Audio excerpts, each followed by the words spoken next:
जय श्री राधे। पूज्य श्री सद्गुरुदेव भगवान के चरणों में प्रणाम। आज पूज्य श्री सेठ जयदयाल गोयंदका जी कहते हैं, नवदा भक्ति।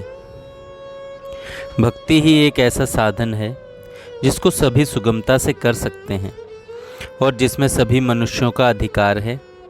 इस कलिकाल में तो भक्ति के समान आत्म उद्धार के लिए दूसरा कोई सुगम उपाय है ही नहीं, क्योंकि ज्ञान, योग, तप, योग आदि इस समय सिद्ध होने बहुत कठिन हैं और इस समय इनके उपयुक्त सहायक सामग्री आदि साधन भी मिलने कठिन हैं।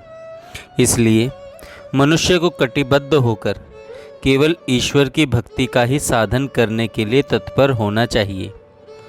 विचार करके देखा जाए तो संसार में धर्म को मानने वाले जितने लोग हैं उनमें अधिकांश ईश्वर भक्ति को ही पसंद करते हैं। अब हमको यह विचार करना चाहिए कि भगवान क्या है और उसकी भक्ति क्या है। जो सबके शासन करने वाले, सर्वज्ञ, सर्वशक्तिमान, सर्व अंतर्यामी, न्याय और सदाचार जिनका कानून है, जो सबके साक्षी हैं और सबको शिक्षा, बुद्धि और ज्ञान देने वाले हैं, तथा जो तीनों गुणों से अतीत होते हुए भी लीला मात्र से गुणों के भोक्ता हैं, जिनकी भक्ति से मनुष्य संपूर्ण दुर्गुण, दुराचार और दुखों से विमुक्त होकर परम पवित्र बन जाता है, जो अव्यक्त होकर भी जीवों पर दया करके जीवों के कल्याण एवं धर्म के प्रचार तथा भक्तों को आश्रय देने के लिए अपनी लीला से समय समय पर देव, मनुष्य आदि सभी रूपों में व्यक्त होते हैं, अर्थात साकार रूप से प्रत्यक्ष प्रकट होकर भक्तजनों को उनके इच्छा अनुसार दर्शन देकर आह्लादित करते हैं। और जो सतयुग में श्री हरि के रूप में, त्रेता युग में श्री राम के रूप में, द्वापर युग में श्री कृष्ण रूप में प्रकट हुए थे, उन प्रेम में नित्य अविनाशी, विज्ञानानंद घन, सर्वव्यापी हरि को ईश्वर समझना चाहिए। अब भक्ति किसका नाम है, इस विषय में विचार करना चाहिए। महर्षि शांडिल्य ने कहा है, ईश्वर में परम अनुराग यानी परम प्रेम ही भक्ति है। देवर्षि नारद जी महाराज ने भी भक्ति सूत्र में कहा है, सा त्वास्मिन् परम प्रेम रूपा। उस परमेश्वर में अतिशय प्रेम रूपता ही भक्ति है। अमृत स्वरूपा च, और वह अमृत स्वरूप है। इस प्रकार और भी बहुत से वचन मिलते हैं। इनसे यही मालूम होता है कि ईश्वर में जो प्रेम है वही अमृत है, वही असली भक्ति है। यदि कहें कि व्याकरण से भक्ति शब्द का अर्थ सेवा होता है, क्योंकि भक्ति शब्द भज सेवायाम धातु से बनता है, तो यह कहना भी ठीक ही है। प्रेम सेवा का फल है और भक्ति के साधनों की अंतिम सीमा है। जैसे वृक्ष की पूर्णता और गौरव फल आने पर ही है, इसी प्रकार भक्ति की पूर्णता और गौरव भगवान में परम प्रेम होने में ही है। प्रेम ही उसकी पराकाष्ठा है और प्रेम के लिए ही सेवा की जाती है। इसलिए वास्तव में भगवान में अनन्य प्रेम का होना ही भक्ति है। वास्तव में भगवान में प्रेम का होना ही अनन्य भक्ति है। अब भक्ति कई प्रकार की है, जिसमें नवधा भक्ति के अंदर पूज्य श्री सेठ जी कहते हैं कि श्रीमद् भागवत में प्रहलाद जी के द्वारा बतलाई हुई नवदा भक्ति के विषय में उसके स्वरूप, विधि, प्रयोजन, हेतु, फल और उदाहरण का दिग्दर्शन कराया है। इस उपयुक्त नवदा भक्ति में से एक का भी अच्छी प्रकार से अनुष्ठान करने पर मनुष्य परम पद को प्राप्त हो जाता है। फिर जो 9 की 9 अच्छी प्रकार से करता है, उसके कल्याण में तो कहना ही क्या। आइए अब पहली भक्ति सुनते हैं। पहली भक्ति है श्रवण भक्ति। भगवान के प्रेमी भक्तों द्वारा कथित भगवान के नाम, रूप, गुण, प्रभाव, लीला, तत्व और रहस्य की अमृतमयी कथाओं का श्रद्धा और प्रेम पूर्वक श्रवण करना एवं उन अमृतमयी कथाओं का श्रवण करके वीणा के सुनने से जैसे हिरण मुग्ध हो जाता है, वैसे ही प्रेम में मुग्ध हो जाना श्रवण भक्ति का स्वरूप है।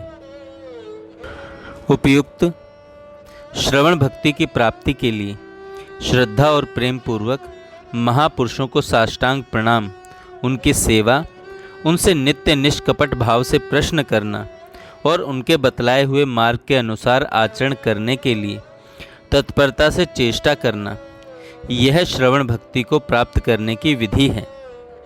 श्रीमद् भगवद गीता में भगवान ने कहा है, हे अर्जुन, उस ज्ञान को तू समझ। श्रोत्रिय ब्रह्मनिष्ठ आचार्य के पास जाकर उनको भली भांति दंडवत प्रणाम करने से, उनकी सेवा करने से और कपट छोड़कर सरलता पूर्वक प्रश्न करने से परमात्म तत्व को भली भांति जानने वाले वे ज्ञानी महात्मा तुझे उस तत्व ज्ञान का उपदेश करेंगे। महापुरुषों के द्वारा वर्णित उपयुक्त श्रवण भक्ति को प्राप्त करके प्रभु में अनन्य प्रेम होने के लिए प्रभु के भक्तों में उसका प्रचार करना, यह उसका प्रयोजन है। यह श्रवण भक्ति महापुरुषों के संग के बिना प्राप्त होनी कठिन है। गोस्वामी तुलसीदास जी ने भी कहा है कि बिन सत्संग न हरि कथा, तेहि बिन मोह न भाग, मोह गए बिन राम पद, हो ही न दृढ़ अनुराग।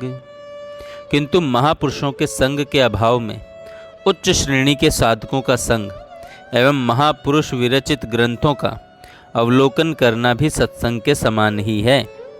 सत्संग न होने से विषयों का संग तो स्वाभाविक होता ही है, उससे मनुष्य का पतन हो जाता है और सत्संग से प्रत्यक्ष परम लाभ होता है, क्योंकि मनुष्य के जैसा जैसा संग होता है उस संग के अनुसार ही उस पर वैसा वैसा प्रभाव पड़ता है। और श्रवण भक्ति भी सत्संग से ही मिलती है, इसलिए सत्संग ही श्रवण भक्ति का हेतु है। उन सत्पुरुषों के दर्शन, भाषण, स्पर्श, चिंतन और संग से पापी पुरुष भी पवित्र बन जाता है। महापुरुषों की कृपा के बिना कोई भी परम पद को प्राप्त नहीं हो सकता। श्रीमद् भागवत में राजा रहुगण के प्रति महात्मा जड़ भरत कहते हैं कि हे रहुगण, महापुरुषों की चरणों की धूल में स्नान किए बिना केवल तप, यज्ञ, दान, गृहस्थ धर्म पालन और वेदाध्ययन से तथा जल, अग्नि और सूर्य की उपासना से वह परम तत्व का ज्ञान नहीं प्राप्त होता।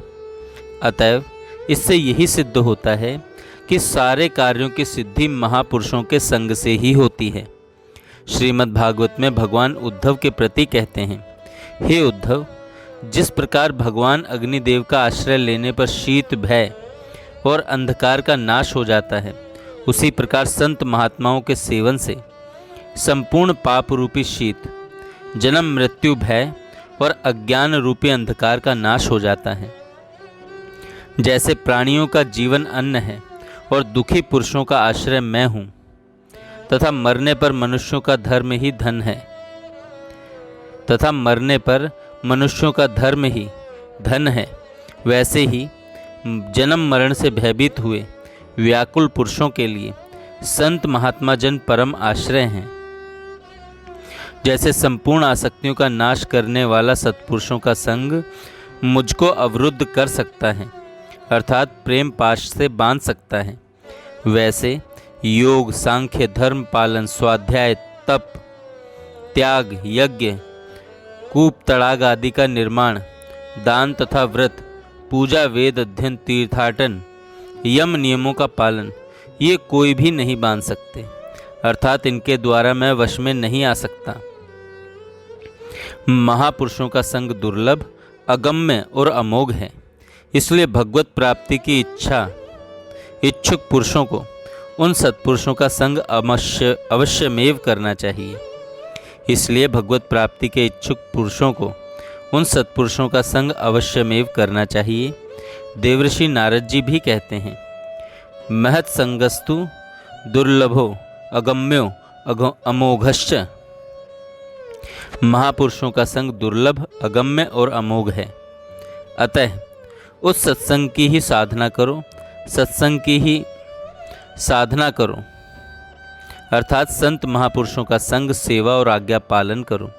सत्पुरुषों द्वारा प्राप्त हुई इस प्रकार की केवल श्रवण भक्ति से ही मनुष्य परम पद को प्राप्त कर सकता है। यह उसका फल है। भगवान ने श्रीमद् भगवत गीता में कहा है, परंतु इनसे दूसरे अर्थात जो मंद बुद्धि वाले पुरुष हैं, वे स्वयं इस प्रकार न जानते हुए दूसरों से अर्थात तत्व के जानने वाले पुरुषों से सुनकर ही तद अनुसार उपासना करते हैं। और वे श्रवण परायण पुरुष भी मृत्यु रूप संसार सागर को निस्संदेह तर जाते हैं। नारद जी ने भी श्रीमद् भागवत महात्म्य में सनकादिक के प्रति कहा है, हे तपोधनो, मैं भगवान के गुणानुवादों के श्रवण को सब धर्मों से श्रेष्ठ मानता हूँ, क्योंकि भगवान के गुणानुवाद सुनने से वैकुंठ स्थित भगवान की प्राप्ति हो जाती है। केवल श्रवण भक्ति से भगवान की प्राप्ति हो जाती है। इसके लिए शास्त्रों में बहुत से प्रमाण भी मिलते हैं तथा इतिहास और पुराणों में बहुत से उदाहरण भी मिलते हैं। जैसे राजा परीक्षित भागवत को सुनने से ही परम पद को प्राप्त हो गए। धुंधकारी जैसा पापी भी केवल भगवान के गुणानुवादों के सुनने के प्रभाव से तर गया तथा शौनकादि बहुत से ऋषि भी पुराण और इतिहास के श्रवण में ही अपने समय को व्यतीत किया करते थे। वे कभी भी नहीं अघाते थे। इस मनुष्य जीवन के लिए और कोई भी इससे बढ़कर आनंददायक श्रवणीय विषय नहीं है, और यह महापुरुषों के संग से ही प्राप्त होता है। इसलिए महापुरुषों के संग के समान आनंददायक लाभप्रद संसार में कोई भी पदार्थ मनुष्यों के लिए नहीं है। श्रीमद् भागवत में सूत जी कहते हैं, भगवत संगी अर्थात नित्य भगवान के साथ रहने वाले अनन्य प्रेमी भक्तों के निमिष मात्र के संग के साथ हम स्वर्ग और मोक्ष की भी समानता नहीं कर सकते। फिर मनुष्यों के इच्छित पदार्थों की बात ही क्या है। अतएव अपना सारा जीवन महापुरुषों के संग में रहते हुए ही भगवान के नाम, रूप, गुण, प्रेम, प्रभाव, लीला, धाम, रहस्य और तत्व की अमृतमयी कथाओं को निरंतर सुनने में लगाना चाहिए और उन्हें सुन सुनकर प्रेम और आनंद में मुग्ध होते हुए अपने मनुष्य जीवन को सफल बनाना चाहिए। जय श्री राधे। जय श्री राधे। पूज्य श्री सद्गुरु